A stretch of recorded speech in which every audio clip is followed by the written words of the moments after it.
There we go. There we go. Okay, cool.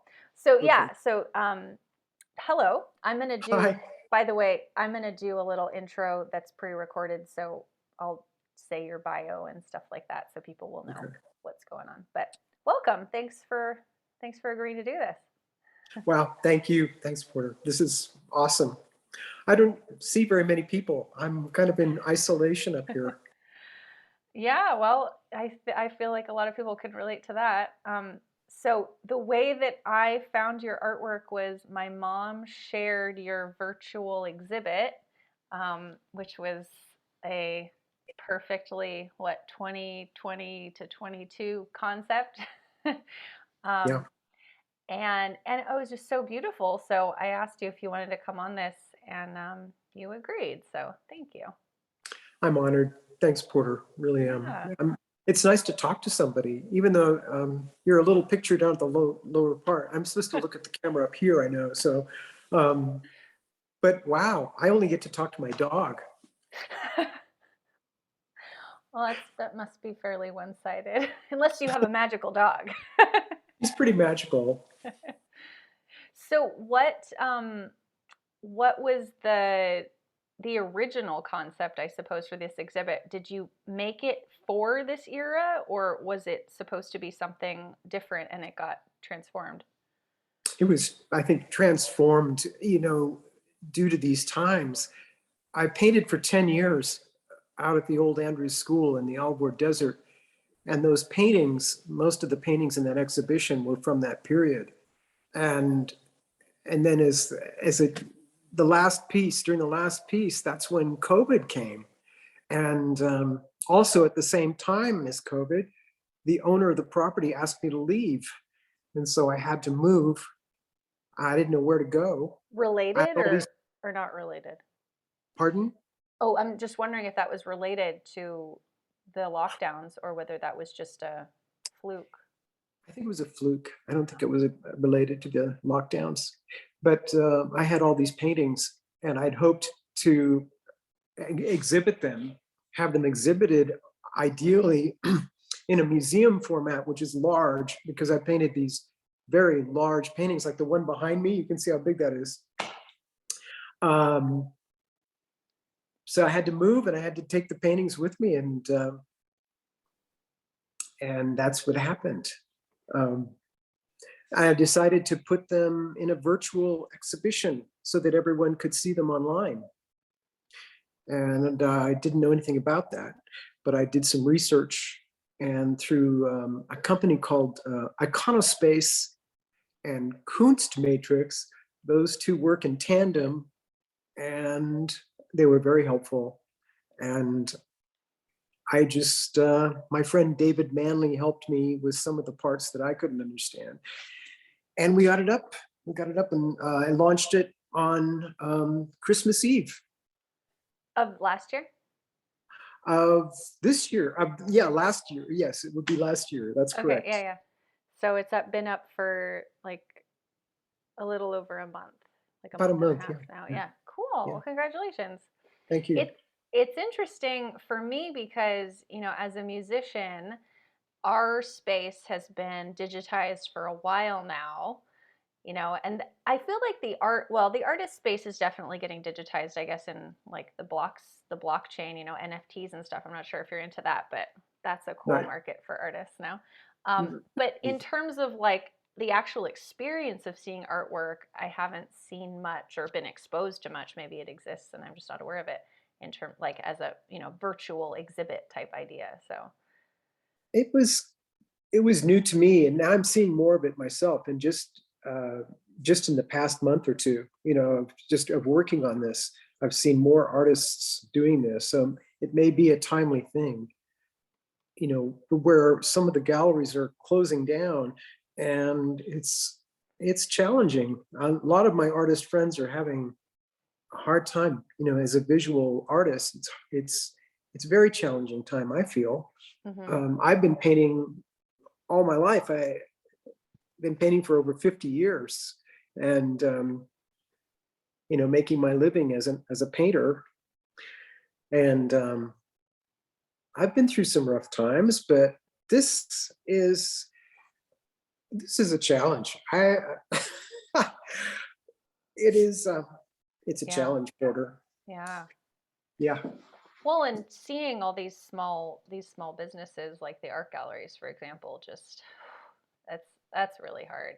Theaters, just I hope that there is a rebuilding phase in all of this because Me too. Yeah. it's not, yeah, we can't do without physical places to congregate and experience art. I No, don't know. and uh, the thing, I'm not really all that familiar with this term called NFT, but as my understanding is that it's like a digital image that one can purchase. Is that correct? Something Mhm. like that. Yeah, yeah. But I wonder. I mean, it's like, well, it's like this. Okay, you and I haven't met before, but we're having a conversation here. I can see you on my iPad down there, which is great to see you, and you can see me, and it kind of works, but you don't you there's a difference in the feel, um, looking at a painting online or going to a museum or a gallery and having that experience. Do you agree with me on that? Oh, yeah, absolutely. Of course. Very different. So I think, I don't know what I think. Maybe there's room for everything, but I as an old, I'm getting older. Um, I kind of like the personal touch, the ability to go up close to a painting and look deeply and then back away. And the virtual is useful. Like in this case for me, to have all these big paintings, how was I going to show them when everything's locked down? And it was useful in that the viewer can move around within the virtual space, and it kind of works. You can get up pretty close to the paintings. It's not the same as in real life, but it works. In this time, I think it's beneficial. Hmm. Yeah, there's not just the physical being in front of the painting missing too, but that social experience of viewing it with others, kind of hearing what other people are saying, Yeah. um, experiencing how they're feeling it maybe too, if that's something that Absolutely. yeah. Absolutely. Those are marvelous moments. When I've traveled and I've gone to some of the great museums, and you're seeing a piece with a friend, and then you're experiencing it, and maybe you go and have tea or coffee or something and discuss it later. It's a wonderful experience to share with a friend. Um, so this virtual it's a new world for me. Yeah. For many, I think, um, we can do it though, or we can still see paintings together and talk about them. Yeah, It's just people have been very creative with their use of technology. But to your point about NFTs, I certainly don't see that replacing physical art. That's, if anything, I think the NFT space is more going to complement the physical art hmm, experience, in kind of the way that like your ability to print art has done, right? Like it okay. doesn't stop you from painting, but it makes it so that you can sell it to more people perhaps. And the NFT is sort of the opposite because you're going to just be doing one version as opposed to like hundreds, and you could actually probably sell it for, you might be, I don't know, a lot of people are selling it for a lot more than they would a painting. So it's interesting, and it's kind of um, really nebulous how you're able to do it. Like I have not figured out a way that makes it interesting to me, but there is definitely room there. Like the ability, for example, if you sold somebody an NFT painting of yours, for them to ask you questions, like that might be part of their purchase, or just have a Zoom tea call with John Simpkins, Oh, that sort of thing. wow. So it's really It's open ended. it's so it's so new. It's so different. Yeah. I was like, wow, really? Okay.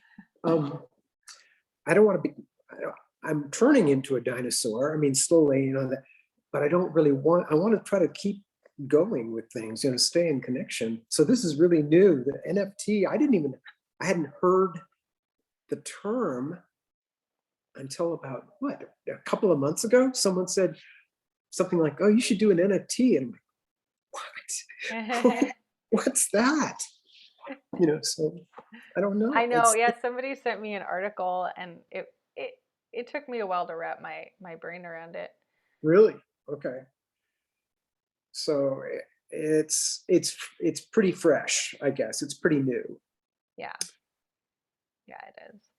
It's pretty new, and like I said, the way that people are going to use it is really unclear. Like, is it just a visual image? Is it just a video? Is it a video of something and a vis and an image, but also like a ticket to a live event? Is it like a surrogate for uh, I don't know, a real life encounter or a VIP experience, or I don't, or like a something physical that you get in the mail because you bought the NFT. Like, the way you can use it is so unbounded that it's too many choices for me, honestly. I think that's what it is. Yeah. So it seems like it's formulating in time as more, I mean, it's so new that maybe it has to become what it's going to become. That maybe right now there are too many choices, like you're saying, too many options, and maybe that will evolve. Yeah. I don't I know. mean, people are still using it to great effect. I have a problem with too many choices. That's my personal thing. Um, but I want to talk about your actual art. let's let's do that, because it is so beautiful, and unfortunately I haven't seen it in person, but from what I've seen online, um, it's it, can you, like, let's just start with, how did you how did you start? Why did you want to paint, or what made you want to paint? Wow, my memories. I remember first memories. I think um, playing with mud and drawing in the mud. And actually, I got in big trouble a lot of the times because one story is my father was a builder in Napa Valley. I was born and raised in Napa Valley, California. Um, my father was a builder, and when I was born, my mom and dad moved to a brand new house that he had built, and he had built a new fence around a beautiful redwood fence, and he had had it stained a certain color that I didn't particularly like. And I mean, I was just a little, very small, kid. I don't know, 3, 4 years old. I don't know how old I was. And I discovered that if I mixed up mud and wiped it on his fence, that when the mud dried, it blended in with the terrain, with the landscape.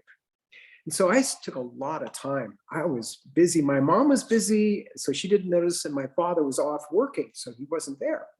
So I was able to paint this fence with mud. And then he came home, and oh boy, I got in big trouble for that. But I thought, and as usual, it's like, well, why? Because I made it look better. Why am I in trouble? So those are some of the early things. I used to use crayons, melt them on a light bulb in my closet, and then wipe the melted wax onto the wall. I got in trouble for that too. That's really, that thing that you said about not liking the color of the fence, though. That's like a light bulb in my head, because I don't ever remember as a child thinking that anything could be different than it was. That, color wise, it was like, that's the way. I don't know. That didn't even occur to me. That's really interesting that you actually felt like you wanted to redecorate as a child. That's cool. I gotten, like I said, I got in a lot of trouble as a little kid, and I was always perplexed at why the adults were upset with me. I couldn't. And now here I am. I haven't changed a whole lot. I've just gotten older. I still probably, I think a lot of adults still don't understand what I'm doing, Hmm. perhaps, I'm not sure. Um, but yeah, I've been making images as long as I can remember. And, Did at and some point they, oh, sorry. go ahead. I'm just wondering, at some point, did your parents realize that this was like an artistic thing and provide you with materials, or? My mother was encouraging, and I think my father to the extent that he could be, but he wanted me to follow his footsteps. He wanted me to become a building contractor in Napa Valley. And it just wasn't a good, it wasn't working. Um, I mean, he'd take me out onto this job site and say, okay, son, I want you to work with these guys today, and just, we're going to nail these things up, and just take a hammer and just go in there and work with these guys today. And so I go over, and the first thing I do is I hit my finger with the hammer. And I can't work anymore. And it embarrassed, I'm sure it embarrassed him. He didn't know. Poor dad. Um, the turning point was, I met a man named Earl Thollander. Earl Thollander, an illustrator, painter, great artist, and he was offering a figure drawing class. I took this figure drawing class. I had to drop out of the University of California due to illness, and I was just getting better. And I thought, well, here's this class.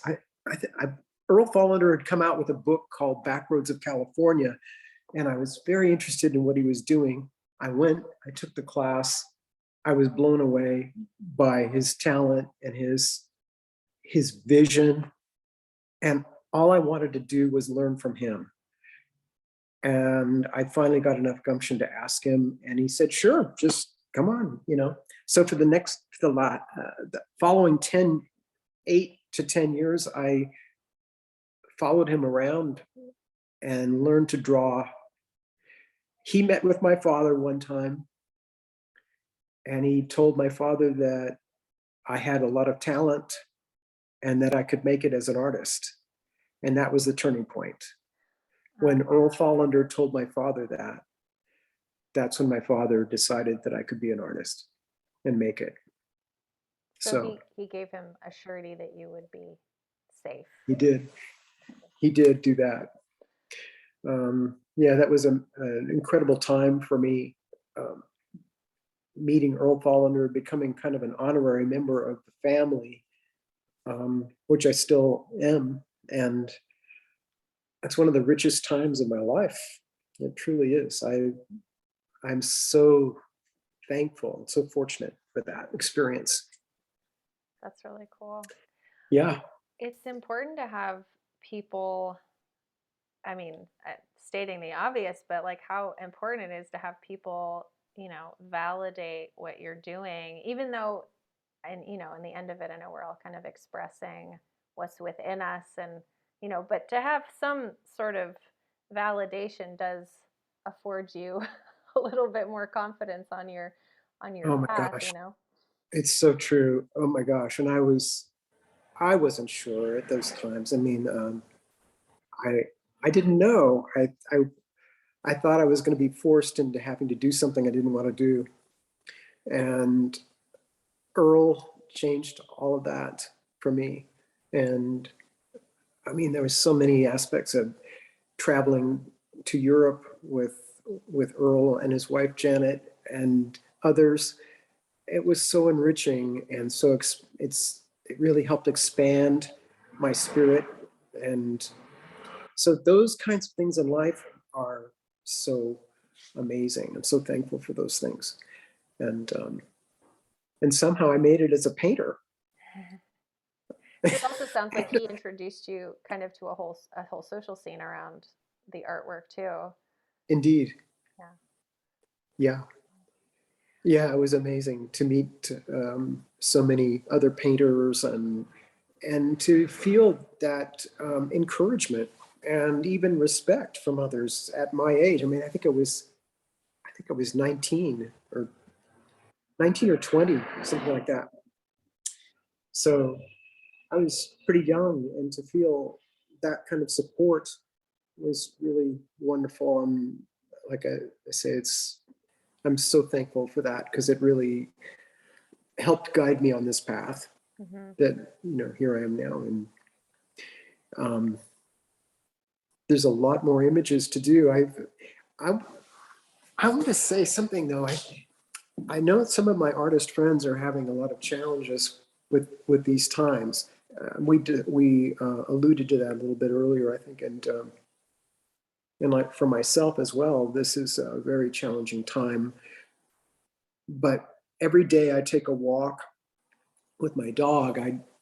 From this place where I'm in, I have to drive about 12 miles to get to this place to walk with my dog.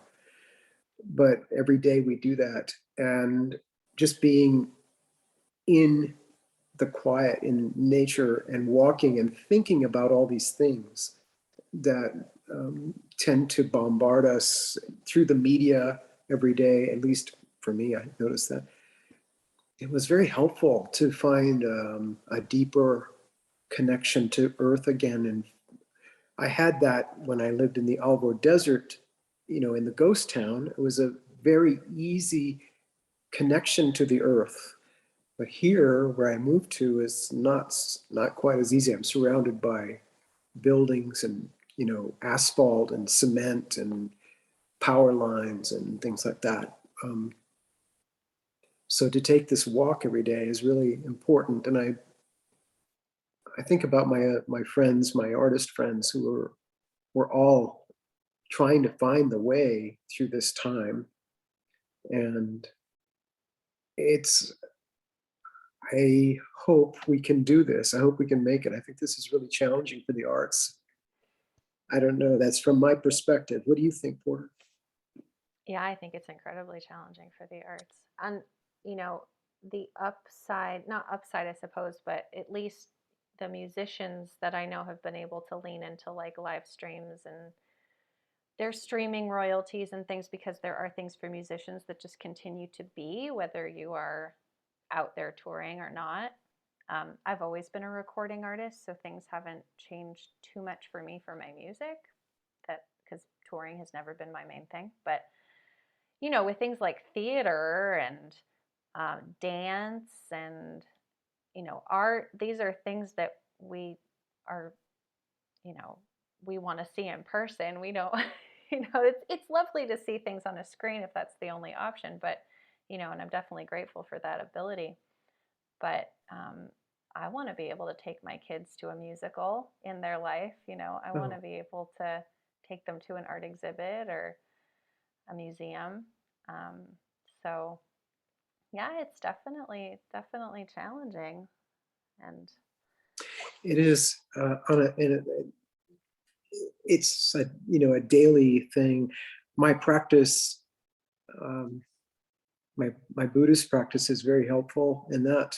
And to me, this is like a very long period of zazen, of sitting and feeling what is arising in each moment, and sitting with that, and feeling sometimes it gets quite dark for myself. I feel heaviness. I think because of not being able to be connected in person safely with others. Um, but then I'm very thankful as well for the safety of this place that I'm in, and for my dog who helps keep me going. I what have a is lot of. zazen? Oh, sorry. Oh, go ahead. What is zazen? Can you explain that to me? Zazen is it's sitting meditation, basically sitting meditation. Um, there's the opposite, kinhin. Have you heard of that? Mm-mm. Kinhin. So kinhin is walking meditation. Mm, okay. So with zazen, often we sit for periods, various time periods, and in some of the longer sits, you're sitting on your cushion and your head begins to go all over the place, you know. I mean, everybody has that, but we learn to sit through that, just not really interface, but almost like you're watching and listening, but not reacting. Just seeing what, as they say, what arises. And it's very enlightening in that sense. You learn about your spirit. And then with compassion, if your spirit is afraid or sad, one has compassion for oneself for that aspect. When I walk out in the vast landscape to the east, the land is so close. It's like a friend. And I feel compassion from the land. And it's, when I sense these things, I think, you know, I don't think I'm alone in feeling these things. Everyone has a different way of working with it and dealing with it. So my heart goes out to everyone who's having challenges at this time. And I hope with all my heart that things get better soon so that we can do those museums again and do the galleries and do the dances and the music concerts again without worry. That would be lovely. That's my great wish.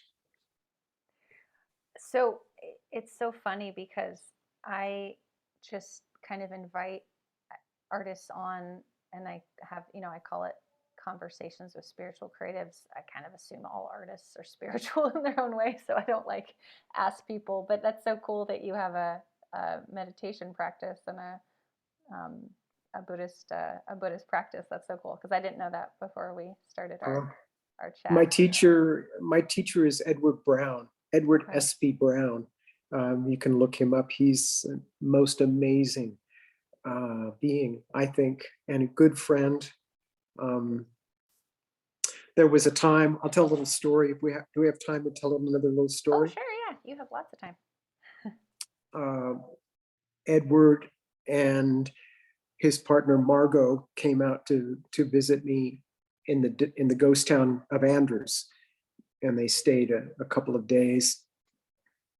I took Edward out initially, drove him out to what they call the playa, which is it's about maybe is it like 7 to 10 miles long and maybe 4 miles wide. It's a very flat surface. It's the bottom of an old ancient lake bed. And I thought Edward would, I didn't know, I thought Edward would be inspired by that. But conversely, he was a bit taken aback by the space, by the vastness. And so it was me. I remember forgive me, Edward. I encouraged him, maybe we should do some kinhin, maybe just walk, on the surface of the playa. And that really did help. And then at that time, I was contemplating perhaps becoming a priest. I thought it would be good work. And so I had asked Edward about that. And at one point he was saying, just for my own clarity and maybe the audience in case yes. they're on with me, but a Catholic priest, or is priest a Buddhist term? It's Buddhist, a Zen. Okay. It's a Soto Zen Buddhist priest. Gotcha. Okay. San Francisco Zen Center was his affiliation. So there he was, and we were doing some sitting practice, and then he said, "Oh, I want to encourage you to follow me through a practice for a while. Just do what I do." And I'm like, sure. And it was fascinating, Porter, because the emotion just kept rising in me during this time, these chants that we were doing and the walking practice, excuse me. And it was just getting more and more emotional for me. And I was fascinated, like, what is this? What are we doing? And this went on for maybe an hour or more. Maybe it was 2 hours. I don't know. It was quite a long time. And by the time it was concluded, the tears were coming down my cheeks and my heart was wide open. And I finally, I said, afterward, I said, Edward, what was that? What did you do? What was that? What did we do? He said, well, you wanted to become a priest. And I don't want you to become a priest. I want you to be a painter. I want you to keep painting. But I took you just this close. I just took you almost there. So we did some of the practices that you would have done had you been ordained. I just took you close. And I was like, wow, that's powerful. And I felt so honored. And I thank you, Edward, if you're watching this. I thank you, my friend. It touched me and has continued to touch me deeply. Edward has been an advocate about my painting and is encouraging me to keep painting.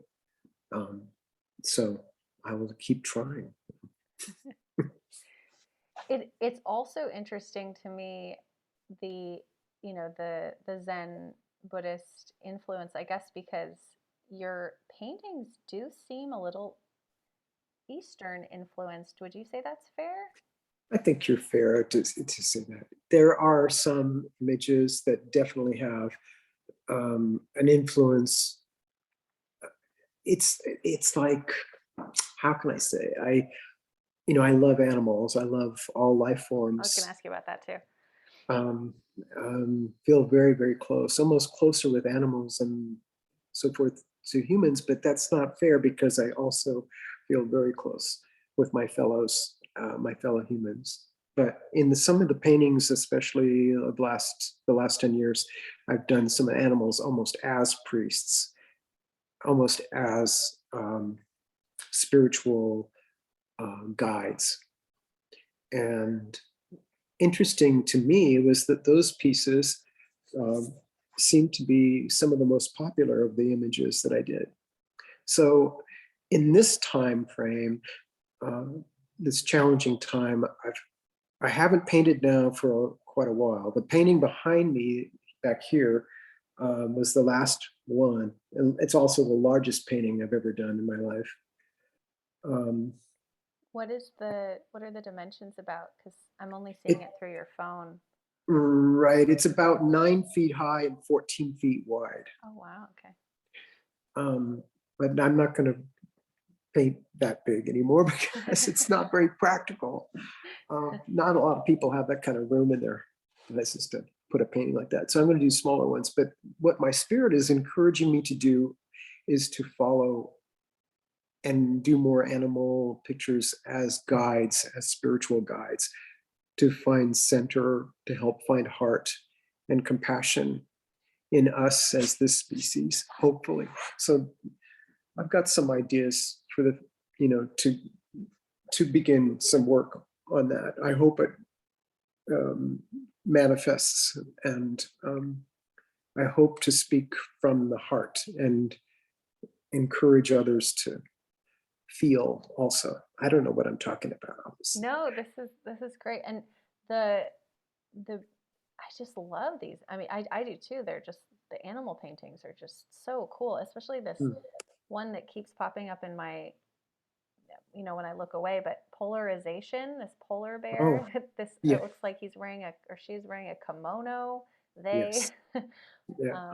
And it's like these beautiful swirling things going on in the background. Yeah. Is there a reason you called it that? I mean, because it's a really cool pun, but it also refers to being divided. It does. In a number of aspects, I feel the polarization uh, aspects of what I see currently, or seeing some, even in climate, um, polarizing in sense. I felt compassion for the polar bears because they're losing their environment. And I felt that is probably likely to happen in the future for a number of species. And even us, even as Homo sapiens, I think in the future, many of us will lose our home environments as well, especially if the seas rise due to the melting ice caps. Then, of course, those living along the coast are going to have to move inland. So there's a lot of, I feel a lot of compassion for this. Polarization, the painting with the polar bear as maybe as a teacher. I put him or her in that robe. There was no plan for this, Porter. I don't like to plan paintings I had. And so that robe just evolved on its own. All those symbols just evolved. And I would get a sense about something, and then I would do a little research on a Google search or something and find a symbol that spoke. And then I would include that in the robe until I filled the whole thing with those symbols. And they all speak about this time. So those paintings I did in those 10 years, and when I was in the ghost town, in that emptiness, I was feeling, even though I was in the ghost town, I was feeling the energies of others on earth. And I would paint from my spirit, just whatever came out. Sometimes it was concern, sometimes it was fear, or even, I think there were some times of, just this observing these climactic things that are happening, the fires and the storms growing. And my concern was, I had compassion for us as Homo sapiens, but also all the animals and the others that are going through this as well. And so those paintings I did in those 10 years are expressions of those things. And now here they are. There's I think there's like 18 of them or something. And I painted them incredibly big, thinking that they would be, ideally seen in a museum format or some sort of a large format like that, so people could get very close to them and see them together. But it hasn't happened. Right. So that's why I did the virtual museum exhibition, so that people could see them together and see how big they were. Right. That brings up another really great point about seeing art in context too, because just seeing one of the paintings by themselves is, nice. But to be able to see the whole body of work in one place, that's something you also get from, going to see an exhibit, getting to meet the artist. Yes. When the exhibit happened at the High Desert Museum, that was about 2 years or so ago, or maybe. I hadn't seen the reactions before to these large paintings, and there were quite a few pieces in that exhibit, not the largest ones necessarily, and also they had it was curated so that it was only animals from the high desert and nothing else. So a lot of them, like the polar bear, didn't make the cut because there are no polar bears in the high desert. So things like that didn't make it. But what I saw was, and I went there with my friends for the opening, and I had to do a little bit of a talk thing, but I realized in the next days, the people who were attending the exhibit didn't know who I was. So I was incognito, and I could I could go up to people who were observing my paintings. They didn't know that I was the one who did them. And I was very interested to see many people getting very emotional about the pieces. And sometimes I'd have enough courage to just gently ask them, what is it that you're seeing in this piece that's moving you? And it wasn't the same thing each time. And I thought, that's interesting.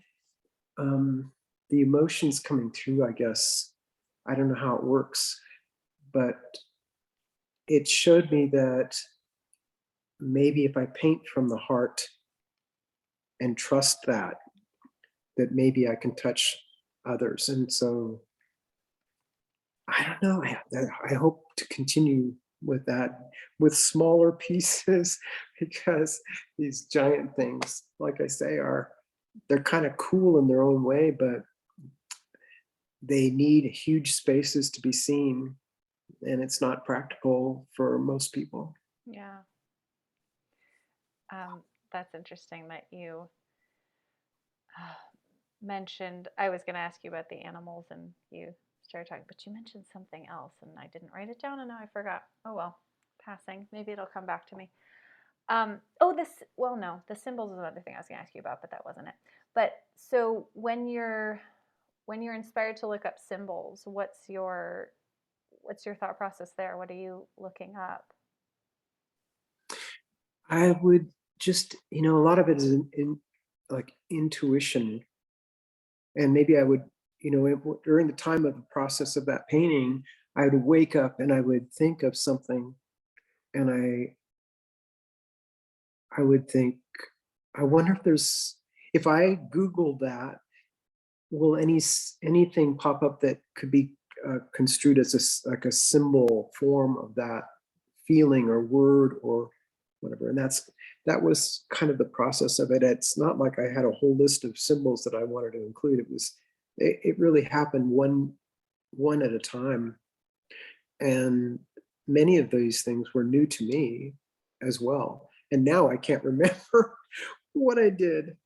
I look at them and people say, well, what does that mean? And I'm like, I don't know. I don't remember. I think I wrote it down somewhere, but I'm kind of like in the moment, I guess. And Yeah. It's I like don't I can remember. never explain to people why I think the things I think, because I'm like, well, I saw something and it was very convincing, but I don't remember the facts about it. So I can't help you out there. Um, Yeah. It's just in the moment, right? The stuff that happens. yeah. Yeah. I was going to ask you, I remember when you do hear the things that people tell you when they don't realize you're the painter, how does that affect at all, if it does at all, um, the next painting that you make? Like, does that enter your psyche, or is that just sort of fun information to have? Um, I think what I learned, it's kind of abstract perhaps, because like I say, it seemed to be almost different for each person. Like each person was touched in their own way from a certain something in the painting. So I think what I gathered from that was that doesn't it sounds easier than it is to do, but to paint from the heart, not too much from the head. That's why I don't like to plan anything. I try to, I don't know what I'm doing. I really don't. I often go in, I don't know what's going to happen on the canvas. And sometimes it'll take me on a journey that might last a long time. It might last days, even weeks. And I'm just following kind of an intuitive sense. So what I gathered from observing emotion from fellow humans about certain imagery was that, okay, I think the thing I want to do is continue painting in that way, but not those specific things. Paint using your heart and your spirit, not so much your head. There's a tendency now, I'm aware of it, because financially it's challenging. Um, not having any real sales for about a year, the head starts getting involved, I find. And Hmm. it's trying to think like, I know it's going to sell. I think we should do some paintings like these will sell. These will sell. Hmm. And I think, I don't know about that. I think I would rather paint from the heart. And maybe, I don't know if it's more risky. I don't think it's risky. It's just, I don't think you can, I don't know if I can figure out what's going to sell. It's like to touch people, touch their souls and their hearts. That's the kind of work I would like to do. Right. Not so much worry about, I don't like worrying about the sales part. That's a But very challenging that's a very challenging aspect for artists in it general, is I feel very like. challenging, especially now. I read something on Facebook, a fellow artist who, he's younger and very talented, likes to do wonderful large pieces, but he was took the risk to speak what he's actually feeling right now, and realizing that some of the galleries have actually closed, or they're not doing the shows that they had planned, or some of the stipends that had been arranged for him in particular for something, they decided not to go through with it at this point, so that the funding wasn't there when he needed it. And I think many artists are probably going through this. We're trying to find our way again. How do we do this? This is one of the ways, I think, though, Porter, here we are on this Zoom thing. That took us a little while to get this up and running. Um, And it wasn't too bad, actually. Not That too was, bad. no, Yeah, no. I was scared there for a while because it's like, oh my gosh, I don't know if I'm going to be able to do this. It's a new time. Nothing in Buddhism. The saying is, nothing lasts. And there's also an instruction, something to do with the amount of attachment you have to something is equates to the amount of suffering you might have. So if you're really attached to something and you don't get it, or you really, really want something and you don't get it, or you lose something that you're very attached to, the suffering that you experience might equate to that amount. So the tricky part of the practice is to stay in the present moment. And it's so easy to say, it's so hard to do. Stay in the present moment. Don't go into the past too much. Don't Right, go into the future too much. Try to stay here and be thankful for what you have, and keep your heart open. yeah. Easier said than done sometimes, I find some. Well, absolutely. But Yeah. Life is uh, like this. that's where I like to see if the paintings can touch someone. I feel, maybe I feel good as an artist.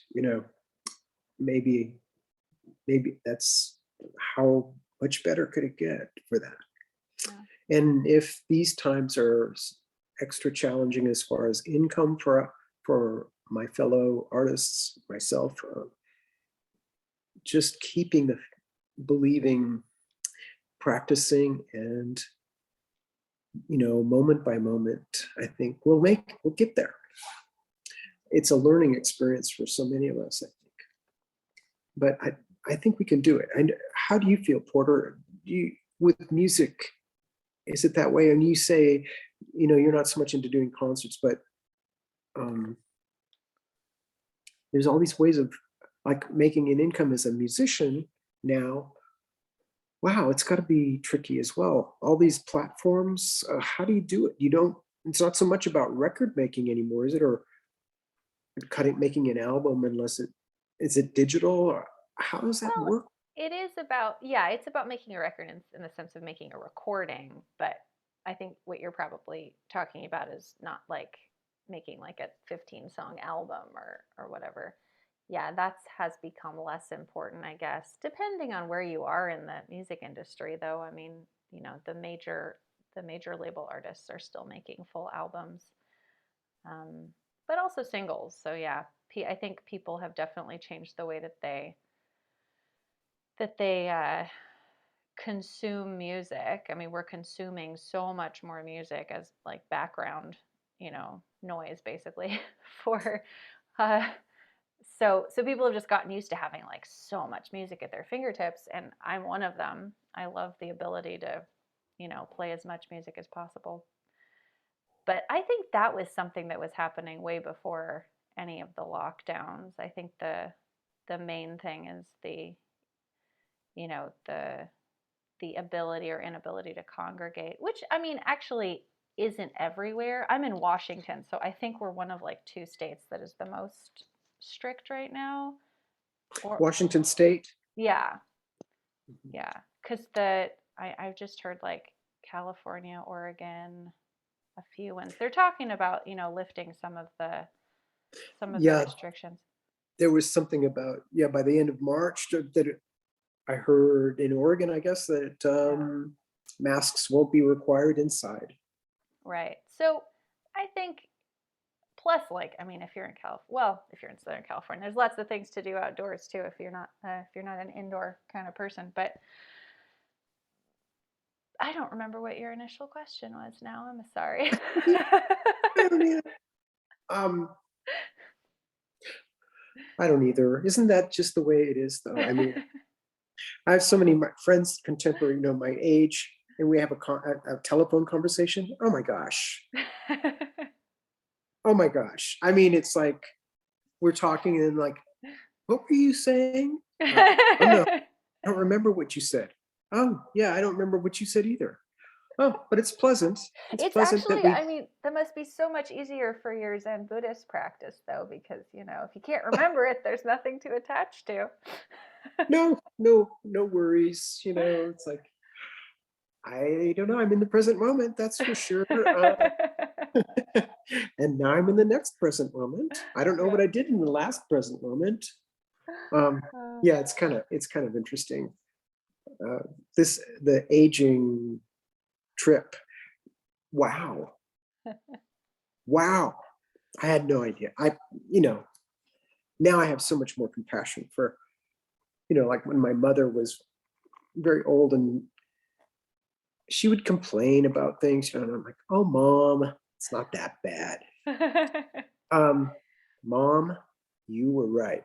yeah. Uh, it's it's like, wow, really? Okay, I interesting. only just started thinking about mortality this year, which is really a trippy concept to me.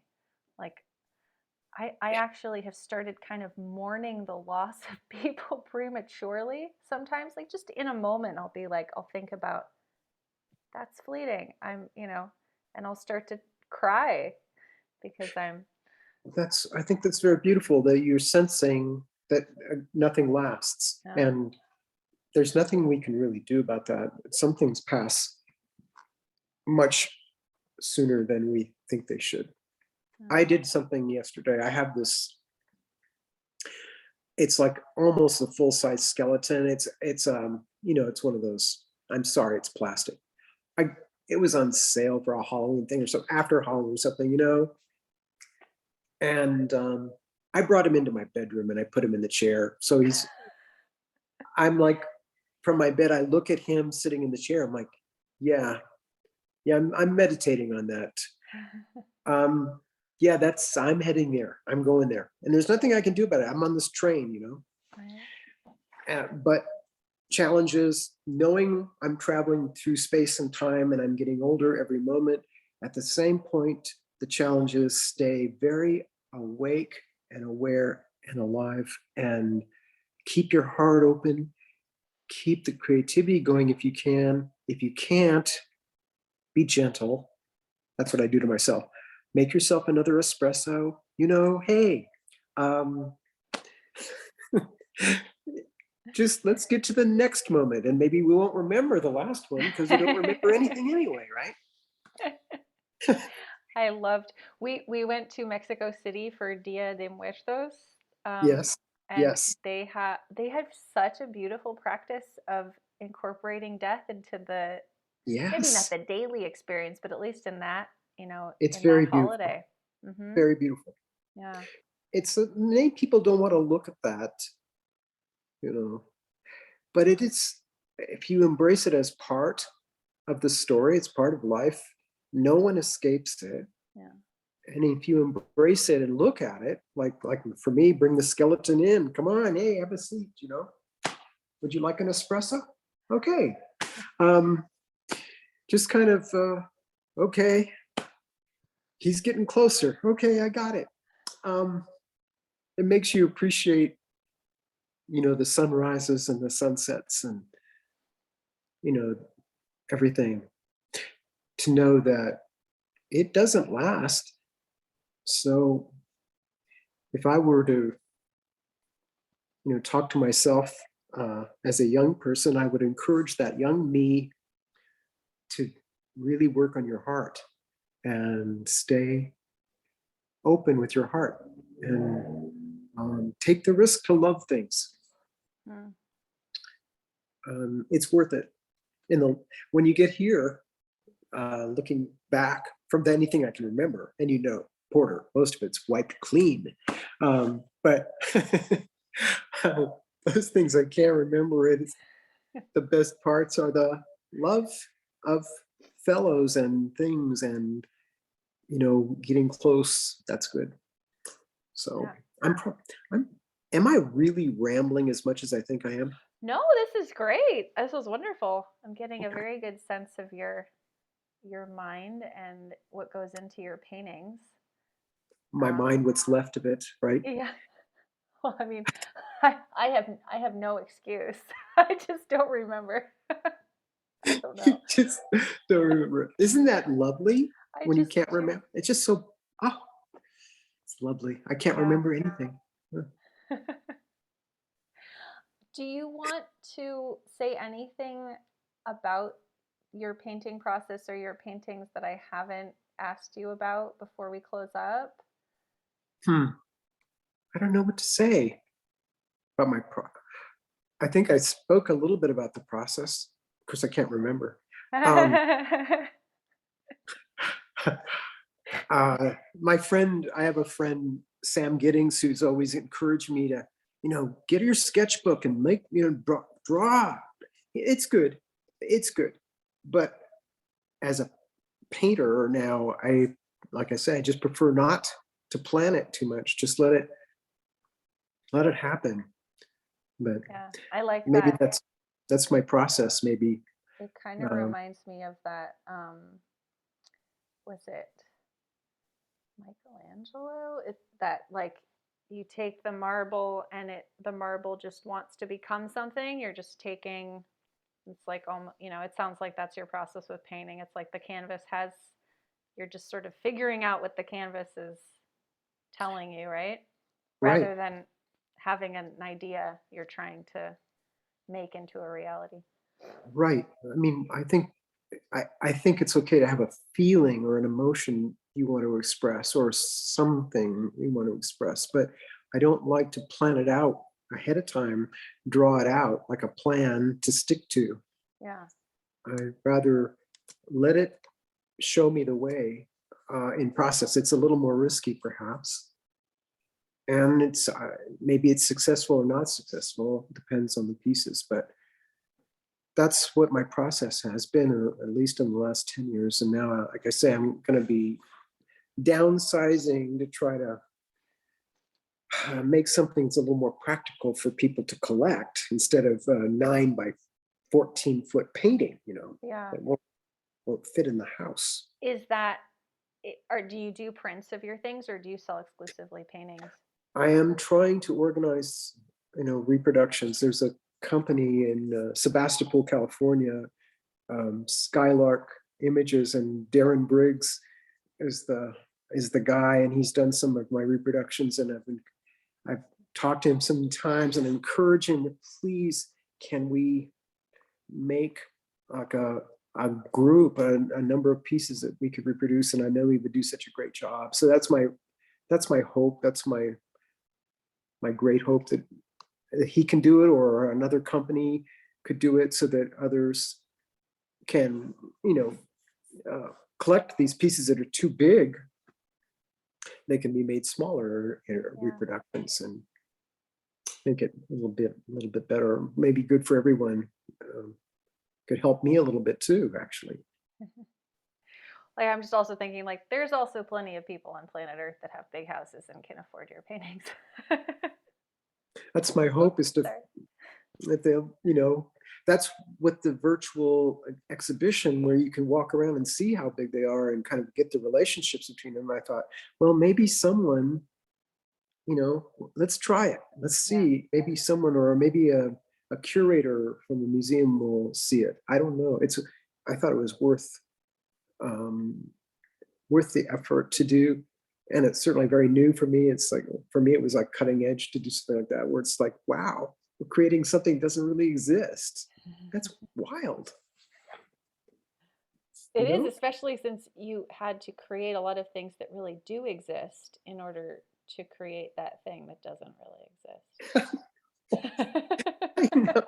Yeah, let's meditate on that for a while. Whoa, hold on. Oh, yeah.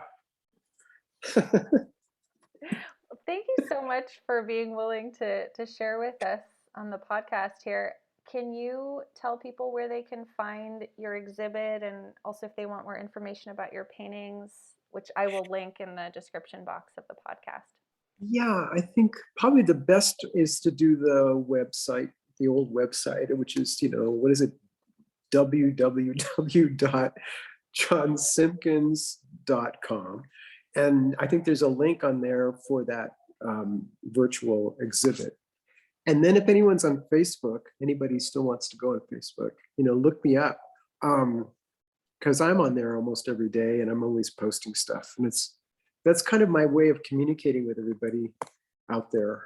I mean, it's the easiest way. I don't all these platforms now, but for me, that's the way I'm doing it currently. It'll probably change, but is that TBD? Is that right? I mean, Porter, is that what you wanted? Just like yes, absolutely. So what I will do is I will put those in the podcast description so that people can easily click on them and find you. And yeah, thank you so much for doing this. And we'll see y'all in the next episode. All right, bye. Well, thanks, Porter. Bye-bye.